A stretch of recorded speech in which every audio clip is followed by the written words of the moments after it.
बिस्मिल्लाहिर्रहमानिर्रहीम। साथियों, मां आहियां हाकिम अली नारी जो। अॼु हिकु नए टॉपिक सां तव्हांजे साम्हूं ही टॉपिक उस्तादनि जे लाइ ॾाढे कम जो आहे। ख़ासि तौर ते उहे उस्ताद जेके अक्सर शिकायत कंदा आहिनि त असांखे शागिर्द सही रिस्पॉन्स नथा ॾियनि पिया। असां तमामु घणी महिनत जे बावजूद बि शागिर्दनि मां सुठो नतीजो नथा हासिल कयूं। ख़ासि तौर ते मुंहिंजो ऑलमोस्ट लॻभॻि खैरपुर डिस्ट्रिक्ट ऐं सखर डिस्ट्रिक्ट जे आसपास जे काफ़ी स्कूलनि जो मॉनिटरिंग के हिसाब सां विज़िट रहियो आहे, प्राइवेट हुजनि या गवर्नमेंट स्कूल हुजनि।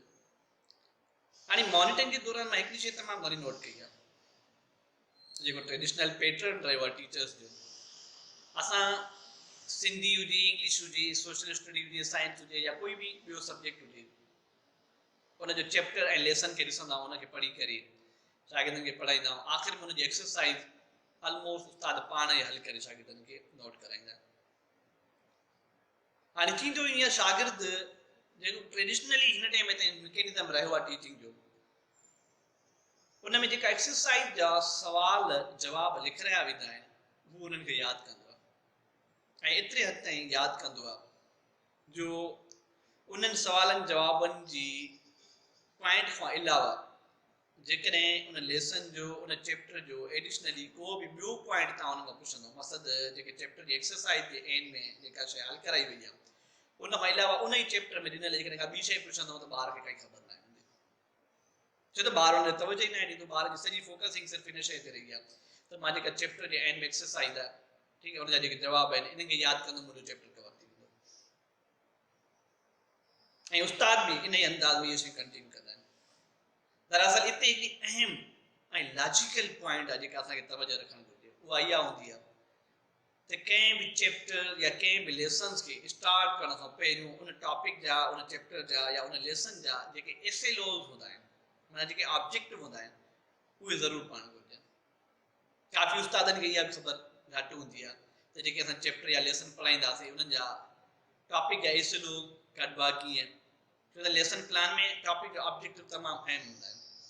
काफ़ी उस्ताद इन शइ में परेशान था टॉपिक जा ऑब्जेक्टिव कीअं सेट कयूं। सिंध टेक्स्ट बुक बोर्ड जे किताबनि में मूंखे हिकिड़ी शइ तमामु दिलचस्प मिली आहे। काफ़ी ॿियनि किताबनि में बि माना इहा शइ मिले थी, काफ़ी पब्लिशर कमु था पिया। हाणे सिंध टेक्स्ट बुक बोर्ड जी किताबनि में तव्हांजो इंग्लिश हुजे, सिंधी हुजे, साइंस हुजे, सोशल स्टडी हुजे, मतिलबु जेके बि सब्जेक्ट आहिनि, उन्हनि जे स्टार्ट में ई एसेलोज ॾिनल हूंदा आहिनि। एसेलोज चवंदा आहियूं असां स्टूडेंट लर्निंग आउटकम खे, मतिलबु कोई बि टॉपिक जेको असां ॿार खे पढ़ायूं था, उनखे पढ़ाइण खां पोइ उनजा ऑब्जेक्टिव अचीव कहिड़ा थींदा, उनजा लर्निंग आउटकम कहिड़ा हूंदा। लर्निंग आउटकम ऐं ऑब्जेक्टिव किथां खयां वेंदा आहिनि? हर मुल्क जे अंदरि हिकिड़ो नेशनल करिकुलम तय थींदो आहे। नेशनल करिकुलम हिकिड़ी अहिड़ी बेंचमार्क हूंदी आहे या अहिड़ी लेवल ऑफ माना कैटेगरी हूंदी आहे जंहिंमें इहो तय थींदो आहे त कहिड़ी ग्रेड जो ॿार कहिड़े टॉपिक जी कहिड़ी लेवल ताईं नॉलेज खे या अंडरस्टैंडिंग खे सम्झणु ज़रूरी आहे। माना हुनखे शागिर्द खे कहिड़ी शइ केतिरे हद ताईं मालूम हुजणु घुरिजे। या आम तरह सां हिकिड़ो लफ़्ज़ इस्तेमालु कंदा आहियूं डॉक्टरनि जे लाइ, त डॉक्टर दवा जो डोज़ ओतिरो कंहिं बि पेशेंट जे लाइ तय कंदो आहे जेतिरो हुनजी जिस्मानी सलाहियत हूंदी आहे। अहिड़ी तरह सां जेके मुख़्तलिफ़ रिसर्चर, आलिम ऐं मुफ़क्किर हूंदा आहिनि, उन्हनि कंहिं बि टॉपिक खे ऐं कंहिं बि ग्रेड जी लेवल में ॿार जी एज खे साम्हूं रखंदे इहो तय करे छॾियो आहे त कहिड़े टॉपिक खे कहिड़े ग्रेड वारे ॿार खे केतिरी लेवल ते सम्झाइणो आहे। हाणे इहे हूंदा आहिनि एसेलोज ऐं ऑब्जेक्टिव। हाणे एसेलोज ऑब्जेक्टिव इन अॼु जे मौज़ू जे आख़िर में मां तव्हांखे मुख़्तलिफ़ किताबनि जा रेफरेंस ॾेखारियां बि थो, सम्झायां बि थो त उहे कीअं थींदा आहिनि। हाणे दरअसल थींदो ई आहे त हिन एसेलोज खां बिना जेकॾहिं असां टॉपिक या चैप्टर ॿार खे पढ़ाए वेंदासीं त जेके उन टॉपिक जा अहम जेके ॿिया ऑब्जेक्टिव रखियल हूंदा आहिनि, उहे असां खां मिस थी वेंदा आहिनि ऐं ॿार जी उहा कॉन्सेप्चुअली अंडरस्टैंडिंग जेका आहे उहा मुकमल न थी सघंदी आहे। पोइ ॿार हमेशह सिर्फ़ु हुन एक्सरसाइज़ ताईं महदूद रहण जे करे उन चैप्टर जे लेसन जे काफ़ी शयुनि खां अनवाक़िफ़ थी वेंदो आहे। ऐं जॾहिं IBA या LTS जहिड़ा इदारा अची करे असांजी टेस्ट वठंदा आहिनि, छो त उहे एक्सरसाइज़ खे फोकस न कंदा आहिनि। उन्हनि जी जेका तवजो हूंदी आहे उहा टॉपिक जे एसेलोज ते ऐं ऑब्जेक्टिव ते हूंदी आहे। त रीडिंग कॉम्प्रिहेंशन में कहिड़े ग्रेड वारो ॿार केतिरी लेवल ताईं मैच्योर थियल आहे, राइटिंग कॉम्प्रिहेंशन में कहिड़ो ॿार कहिड़ी लेवल ते कंहिं शइ खे लिखी सघे थो, लिसनिंग कैपेसिटी केतिरी हुनजी डेवलप थियल आहे, स्पीकिंग कैपेसिटी केतिरी हुनजी बहितर आहे। माना इहे सभु उहे शयूं आहिनि जेके ॿार जूं कवर थियणु घुरिजनि। हाणे उस्ताद हुन ते तवजो नथो ॾे या उस्ताद हुन ते फोकस घटि थो करे, छो त उस्ताद खे ख़बर न हूंदी आहे। हाणे असांखे कंहिं बि चैप्टर या कंहिं बि टॉपिक खे सम्झाइण खां पहिरियों इहो तमामु ज़रूरी आहे त असांखे हुन टॉपिक ऐं चैप्टर जा एसएलओ ऐं ऑब्जेक्टिव मालूम हुजणु घुरिजनि। हाणे उहे एसएलओ ऐं ऑब्जेक्टिव आहिनि छा, अचो हिन शइ ते थोरो नोट कयो। ई जेको अव्हांजे साम्हूं पेज आहे इहो English text book board class 7 जो यूनिट नंबर 1 जो पहिरियों पेज आहे। तव्हां हिते ॾिसो था पिया त हीउ जेको यूनिट आहे हिन जे स्टार्ट में ई जेके हुन जा मुख़्तलिफ़ लेसन्स हूंदा आहिनि, यूनिट 1.1, 1.2, 1.3, उन्हनि जा जेके हिते टास्क आहिनि, जेके ऑब्जेक्टिव आहिनि उहे रखियल आहिनि।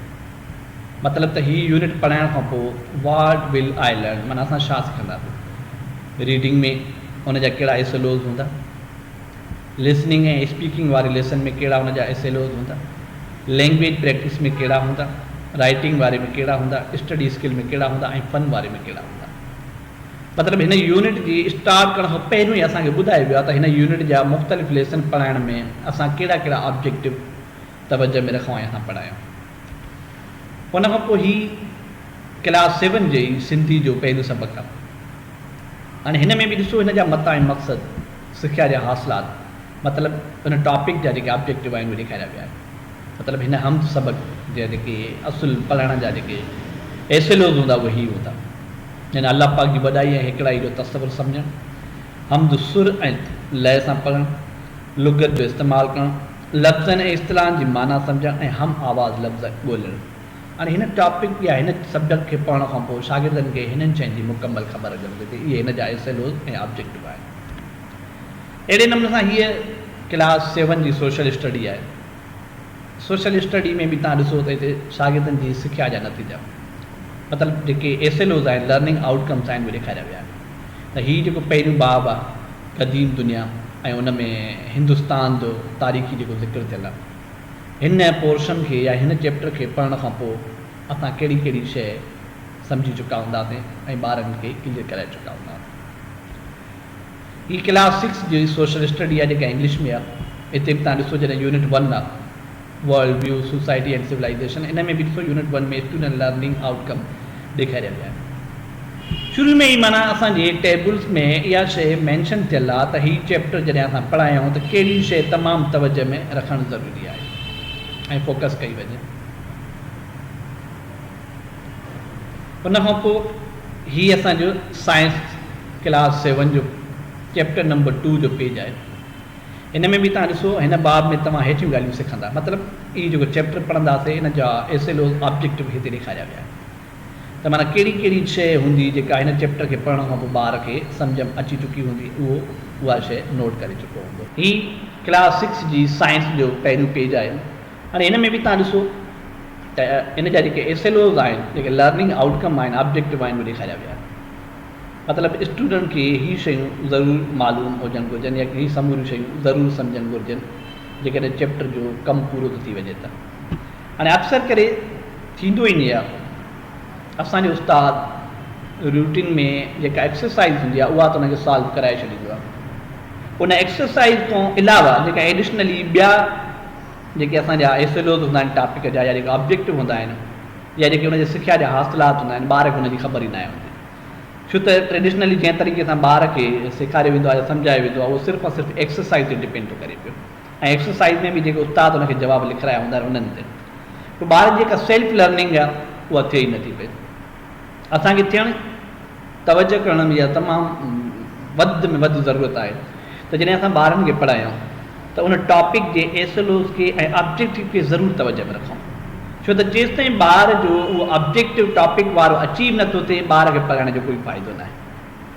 हाणे हीअ जेके एसएलओज़ हुया तव्हांजे साम्हूं, साथियो, ही असां जेके सिंध टेक्स्ट बुक बोर्ड जा कुझु किताब जा रेफरेंस ॾिठासीं, उन में एसएलओज़ जी तवजो बि कई थी असां। ऐं ॾिसो इहे एसएलओज़ हर उस्ताद ॾिसंदो हुयो त काफ़ी उस्तादनि खे घटि ख़बर हुई त इन एसएलओ जो असुलु मक़सदु छा आहे, इन ऑब्जेक्टिव जो असुलु मक़सदु छा आहे।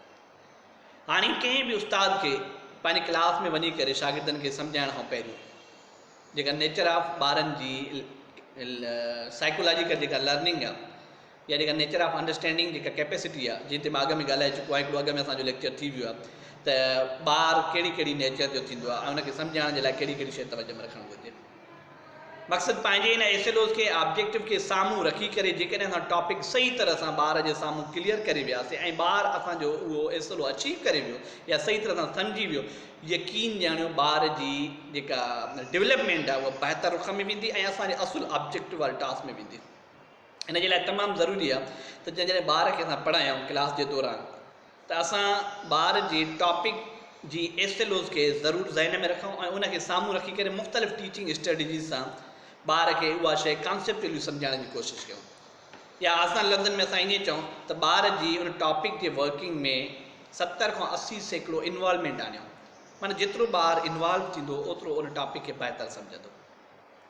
उमेदु आहे त हिन अॼु वारे टॉपिक मां उस्तादनि खे तमामु घणी रहनुमाई मिली हूंदी ऐं इंशाअल्लाह नेक्स्ट टाइम नेक्स्ट मौज़ू सां नेक्स्ट पॉइंट सां असां तव्हांजे साम्हूं पेश थींदासीं।